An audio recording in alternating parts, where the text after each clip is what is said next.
Гаяз Исхакый буенча куелган пьесалар әле дә безне сөендереп торалар. Буларның берсе Сөннәтче бабай. Бүген без бу спектакльне үз күзләребез белән күреп кайтырга булдык. Сөннәтче бабай әлеге драма әсәре үз эченә Гаяз Исхакыйның 5 төрле әсәрен җыйган. Бу әлеге спектакльнең төп үзенчәлеге. Тагын бер яңалык аның жанрында.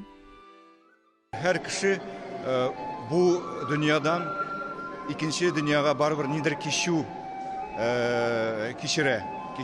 Бу очракта Корбанколый Сөннәтче бабай үзенең булган бөтен тәҗрибәсен, бөтен гореф-гадәтләрне яшьләргә биреп калдыра. Бу кичүне һәркем дә үз вакытында эшли алмый.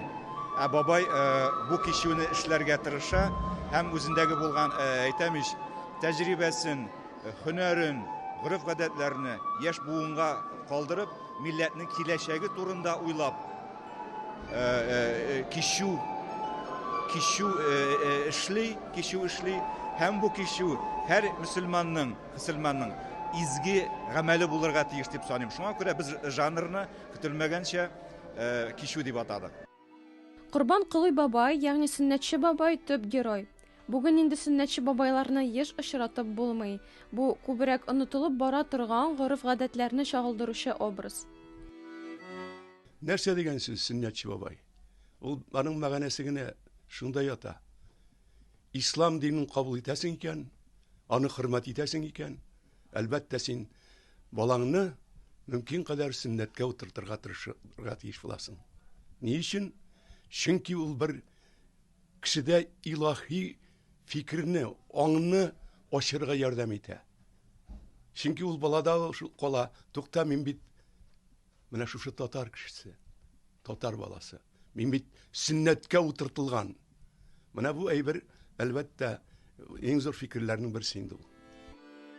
Бүген монда Гаяз Исхакый әсәрләрен өйрәнүче укучылар да, мәктәп елларында укылган хикәяләрне искә төшерүче өлкәннәр дә җыелды. Безгә Гаяз Исхакый шит язучы түгел, без аны өйрәндек, укыганнан бирле, без укыганда Гаяз Исхакыйның Сөннәтче бабайны эшләп тә караган идек студент вакытта, Фәртай белән. Һәм инде икенчедән, монда безнең театрыбызның артисты Әсгар абый Шакиров уйный, барыбер карыйсы килә, башка театрда ничек үзен күрсәтә, ничегрәк булганда, һәм башка театрның белән ничек эшли. Гомумән шул эш якларын, аннары Гаяз Исхакыйны, Сөннәтче бабайны әлеге режиссер нинди яктан, ничек ачты икән, менә шул яңалыкларны күрәсе беләсе килә. Гаяз Исхакый иҗаты белән таныш кешеләр сәгать ярым эчендә остазбикә, ул әле өйләнмәгән иде, 200 елдан соң инкыйраз сыман яраткан әсәрләренә сылтамаларны күрә ала. Татар әдәбияты белән тагын да күбрәк танышырга теләүчеләр өчен бу бик яхшы мөмкинлек. Анда көтелмәгән музыка яңгырый. Анда ритуал биюләр. Һәм әлбәттә Гаяз Исхакый телендә сөйләшәбез әлеге Сөннәтче бабай спектаклендә.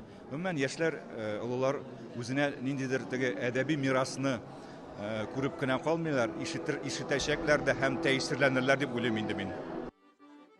Манзара тапшыру өчен Айсулу Галиева, Әмир Залюшев.